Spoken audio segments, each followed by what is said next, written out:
தாவீதைப் போல் இருப்பான்.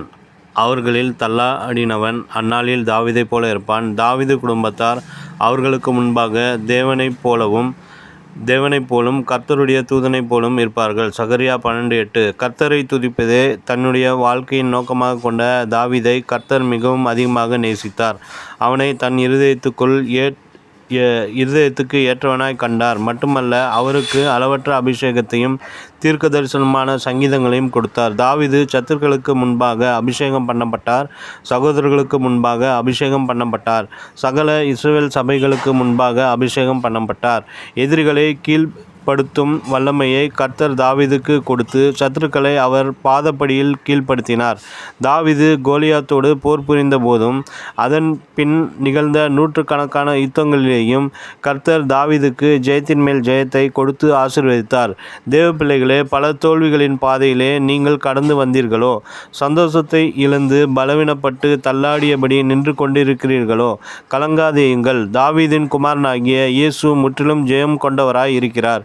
நீங்கள் தாவீதைப் போல கர்த்தரை துதிக்க உங்களை ஒப்புக் கொடுப்பீர்களானால் கர்த்தர் உங்கள் கூடாரத்தை நிலைப்படுத்துவார். உங்கள் தள்ளாடுகிற முழங்கால்களை பலப்படுத்துவார்.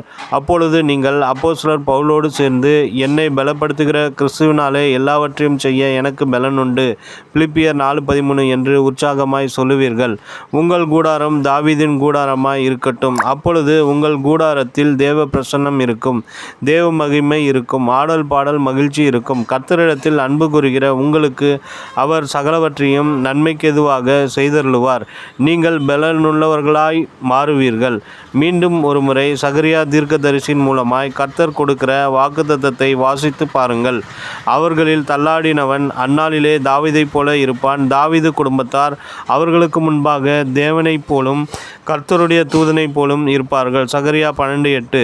பழைய ஏற்பாட்டு பரிசுத்தவான்கள் விசுவாசத்தினாலே அவர்கள் ராஜ்யங்களை ஜெயித்தார்கள், நீதியை நடப்பித்தார்கள், வாக்குத்தத்தங்களை பெற்றார்கள், சிங்கங்களின் வாய்களை அடைத்தார்கள், அக்கினியின் உக்கிரத்தை அவித்தார்கள், பட்டய கருக்குக்கு தப்பினார்கள், பலவீனத்தில் பலன் கொண்டார்கள், யுத்தத்தில் வல்லவர்களானார்கள், அந்நியருடைய சேனைகளை முறியடித்தார்கள் என்று எபிரேயர் 11:33-34 வாசிக்கிறோம். தேவ பிள்ளைகளே, நீங்களும் கர்த்தரை துதித்து பலன் கொள்ளுவீர்களாக. நினைவிற்கு, கர்த்தர் என் வெளிச்சமும் என் இரட்சிப்புமானவர், யாருக்கு பயப்படுவேன்? கர்த்தர் என் ஜீவனின் பலனானவர், யாருக்கு அஞ்சிடுவேன்? சங்கீதம் 27:1.